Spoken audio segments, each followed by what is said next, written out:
के तूने इमेज मेरा मीम बना दिया, मेहनत करके तेरे भाई ने पूरा ड्रीम बना दिदिया। मैं इस बात में नहीं जाऊंगा कि इस दौरान इन राज्यों में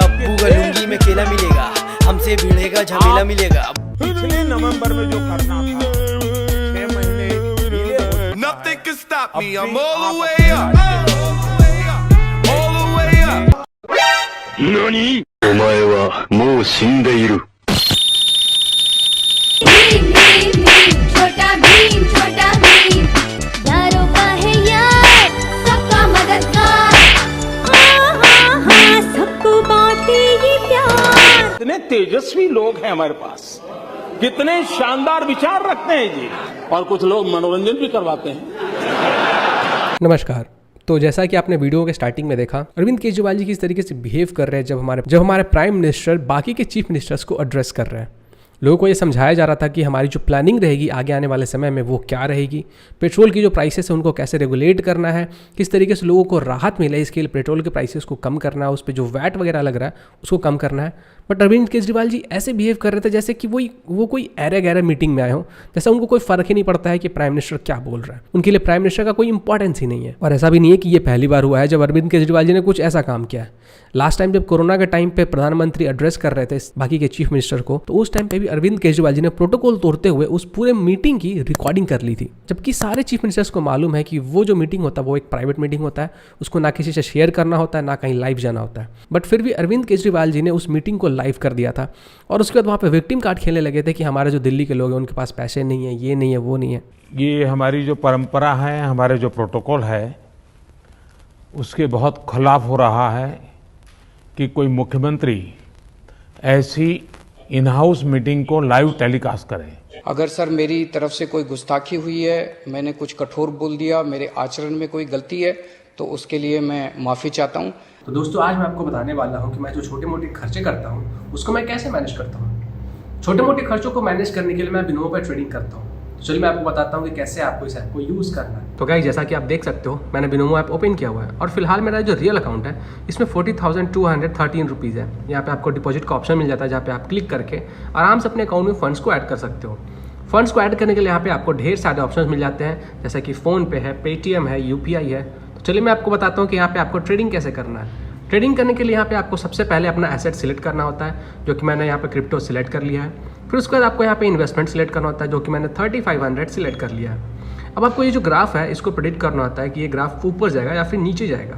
तो फिलहाल मुझे लग रहा है कि ये जो ग्राफ है वो नीचे जाएगा, तो मैं 3500 नीचे की ओर लगा देता हूँ।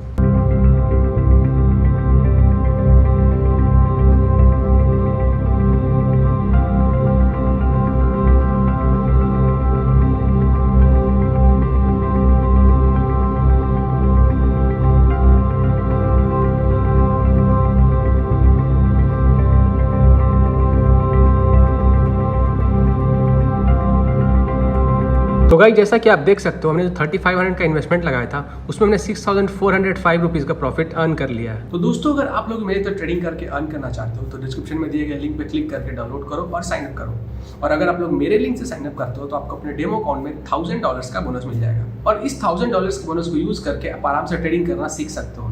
इस ऐप में वित्तीय जोखिम शामिल है, तो जब आप अच्छे तरीके से ट्रेडिंग करना सीख जाओ तभी आप अपने रियल मनी को इसमें इन्वेस्ट करो। पेट्रोल डीजल की बढ़ती कीमत का बोझ कम करने के लिए केंद्र सरकार ने एक्साइज ड्यूटी में कमी की थी, पिछले नवंबर महीने में कम की थी। केंद्र सरकार ने राज्यों से भी आग्रह किया था कि वो अपने यहां टैक्स कम करे और ये बेनिफिट नागरिकों को ट्रांसफर करे। इसके बाद कुछ राज्यों ने तो भारत सरकार की इस भावना के अनुरूप यहां टैक्स कम कर दिया, लेकिन कुछ राज्यों द्वारा अपने राज्य के लोगों को इसका कोई लाभ नहीं दिया गया। इस वजह से पेट्रोल डीजल की कीमतें इन राज्यों में अब भी दूसरों के मुकाबले कहीं ज्यादा है।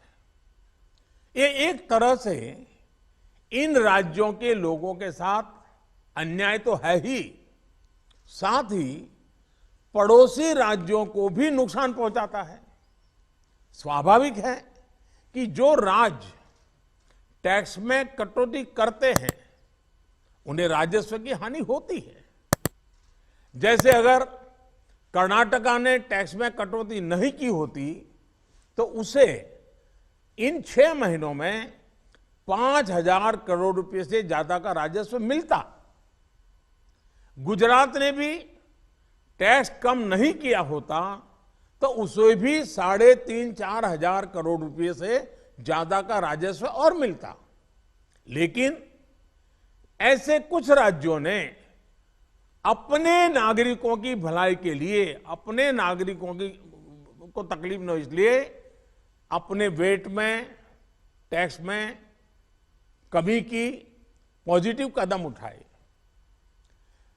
वहीं गुजरात और कर्नाटक के पड़ोसी राज्यों ने टैक्स में कमी न करके इन 6 महीनों में 3,500 करोड़ रुपए से लेकर के 5-5.5 हजार करोड़ रुपए तक अतिरिक्त राजस्व कमा लिया।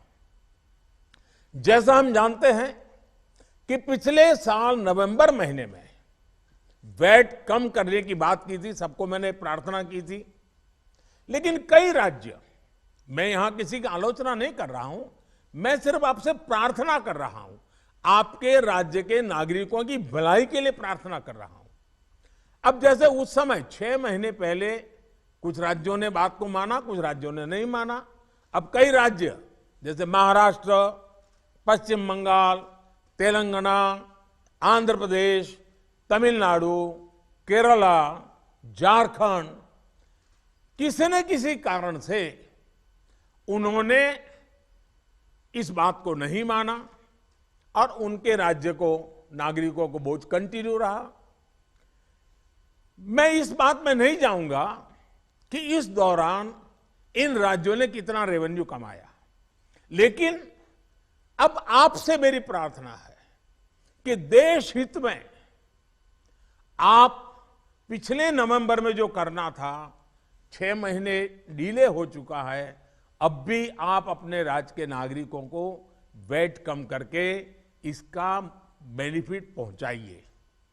आप सब जानते हैं कि भारत सरकार के पास जो रेवेन्यू आता है उसका 42% तो राज्यों के ही पास चला जाता है। मेरा सभी राज्यों से आग्रह है कि वैश्विक संकट के इस समय में कोऑपरेटिव फेडरलिज्म की भावना पर चलते हुए एक टीम के रूप में हम सब मिलकर काम करें। अब मैं कई विषय हैं, बारीकी में नहीं जा रहा हूं, जैसे फर्टिलाइजर। आज हम तो फर्टिलाइजर पर दुनिया के देशों पर डिपेंडेंट है। कितना बड़ा संकट आया है, लगातार अनेक गुना सब्सिडी बढ़ रही है। हम किसानों पर बोझ ट्रांसफर नहीं करना चाहते। अब ऐसे संकट झेलने पड़ रहे हैं, तब मैं आप सबसे आग्रह करता हूं, प्रार्थना करता हूं कि आप अपने राज्य, अपने पड़ोसी राज्य, सभी देशवासियों के हित में उसकी सर्वोच्च प्राथमिकता दे। मैं एक और उदाहरण देता हूं। अब नवंबर में जो करना था नहीं किया, इसलिए पिछले 6 महीने में क्या हुआ है, आज चेन्नई में, तमिलनाडु में पेट्रोल करीब 111 रुपया के पास है। जयपुर में 118 से भी ज्यादा है। हैदराबाद में 119 से ज्यादा है। कोलकाता में 115 से ज्यादा है। मुंबई में 120 से ज्यादा है। और जिन्होंने कटौती की, मुंबई के ही बगल में दीव दमन में 102 रुपया है। मुंबई में 120, बगल में दीव दमन में 102 रुपया। अब कोलकाता में 115, लखनऊ में 105, हैदराबाद में 120 करीब करीब, जम्मू में 106, जयपुर में 118, गुवाहाटी में 105, गुड़गांव में 105 है। देहरादून, छोटा राज्य हमारा उत्तराखंड, 103 रुपया है। मैं आपसे आग्रह करता हूं कि आप 6 महीने भले जो कुछ भी आपका रेवेन्यू बढ़ा आपके राज्य के काम आएगा, लेकिन अब पूरे देश में आप सहयोग कीजिए। ये मेरी आपको विशेष प्रार्थना है आज। अब इसके ऊपर मैं आप सभी लोगों का ओपिनियन जानना चाहूँगा कि आप लोग अरविंद केजरीवाल जी के बारे में क्या सोचते हो।